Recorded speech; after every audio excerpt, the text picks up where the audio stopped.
Bir ayda Amile çıkmasa Mına en kişineke kızım metrikası жоқ. Kızıl kitebim жоқтығынан metrika ала албай жүрөм.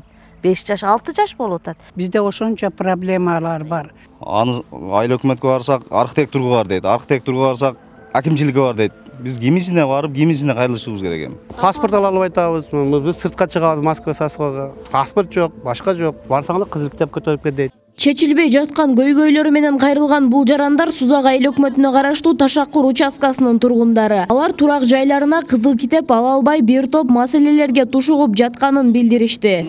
Башкадан жасалып чыгат эми өзүңөрдүн паспортуңар менен келесиз. Кызыл китептин көйгөйү бизге биринчиден бала чакабызды пособияга өткөрөйүк десек.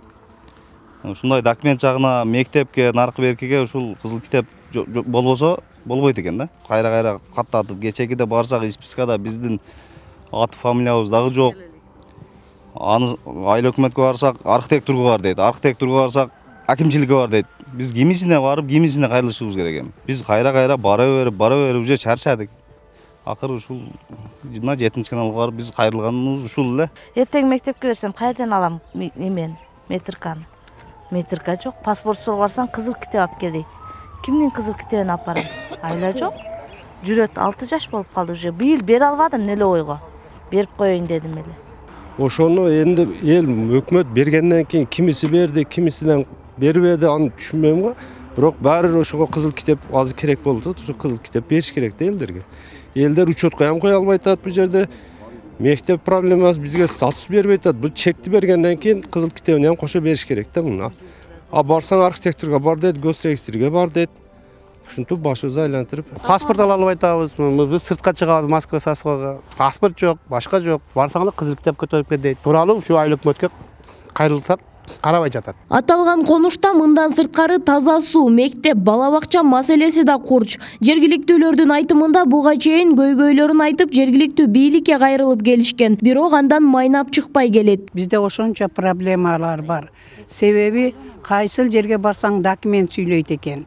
Документ биринчи өчүрөт кызыл китеп, экинчи өчүрөт таза суу, үчүнчү өчүрөт ПАП, төртүнчү өчүрөт бала бакча. Ошондуктан Садыр биздин элдин үнү саңа көп. Себеби өзүңдүн Кыргызстандын Ташакур айылдагы адамдардын жаштары демилгеси күчтүү. Канчалык колдосоң сени деп турат. Себеби сен элдин пашасысың. Сеңа биз сөзүбүздү ушинтип жеткизгени турабыз. Бизди ham карап көз салып койгула. Айрыкча камчы, сенин сөзүңө биз күндө эле кулак салып угуп атабыз. Барпыга кошуп алчы бизди кыйнабай. Себеби биз ошо Сузак айыл өкмөтүгө баргыча 400 сом жол кире кетет. Меникине койбой койду, алдыңкыга койгон экен. Ошо боюнча документтерди алып кеткен.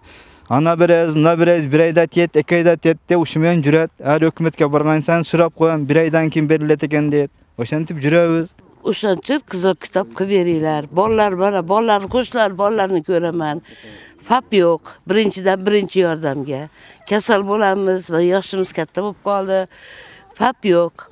Bolalarni puliga yuguradigan, bolalarni puliga pasobiga kızıl kitap. Ал эми жергиликтүү бийликтин айтымында аталган жердин кээ бир жашоочуларынын жер тилкеси трансформация болгон эмес. Бүгүнкү күндө мунапыска берилгени айтылат. Алар ошо союз малында ошол жерлерге совхоздордун ошо малчылары турукташып анан ошо малчылары жашап, анан ошол жерден бул анча-мынча калып калган адамдар экен да.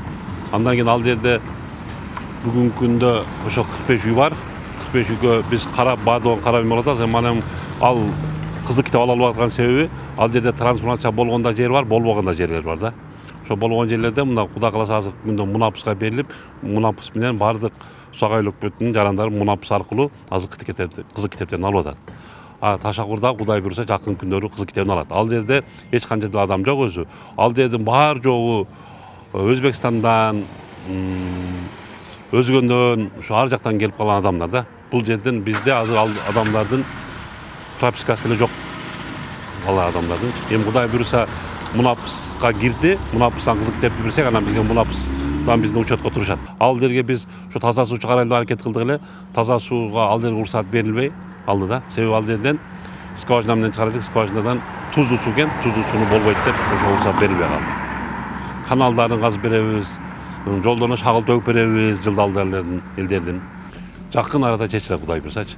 Азыр бул эми мындай болуп атат да, бул кызыл китепти элдер оңой эле саз эле барсак алып калабыз деген болуп атат да. Буну кызыл китептин документтерин алып, аны комиссия карап, анан сайтка жарыялап, андан кийин бизге келгенден кийин архитектура ген пландарын чыгарып, долбоорлорун кылгандан кийин анан болот да. Себеби Сузак районунда көпчүлүк болгондуктан бир архитектура ишканабыз эми бирөө эле да. Ар жактан болгондуктан баягы ген пландарды, долбоорлорду жасаганга кичине убакыт кетет. Ошол убакыттар болуп, бүгүнкү күндө элдер Кудайга шүгүр алып атат азыркы күндөчү. Аларга да Кудай кааласа келет очу, келип калды, берилет эми. Бөлүнгөндө кыргыз чагылышып эле ар кимиси жолдорунан тосуп, башкасын тосуп алганда, азыр мына Кудай буйруса, эртең мына апыска болуп атканда ал ген план түзүлөт, ген планда жолу да болот, башкасы болот, ошол менен толукталып документтерин алышат. Адамдын саны аз да ал жерде. Биз мектеп курсак ал жерде бир класска 2 же 3 эле окуган болуп калат. Анан ал жерге азыркы күндө андан көп адамдар, эл көп жерлерге да кичине азыр мектептерди эми гана салуучу баштап атабыз, Кудай буйруса. Эми ал жерде адамдар кичине көбөйүп, отурташып калса, мектеп дагы фапта болот ал жерге. Сузак айыл өкмөтүнө караган Ташаккур конушунда 45тен ашуун түтүн болсо 130дай жашоочу бар. Ара жолдо калган жергиликтүүлөр тез арада маселеси чечилип, колдоруна тиешелүү документтерин алуусун үмүт кылышат. Нуриза Хамракулова, Шайыр Зайырбек уулу, 7 канал, Сузак району.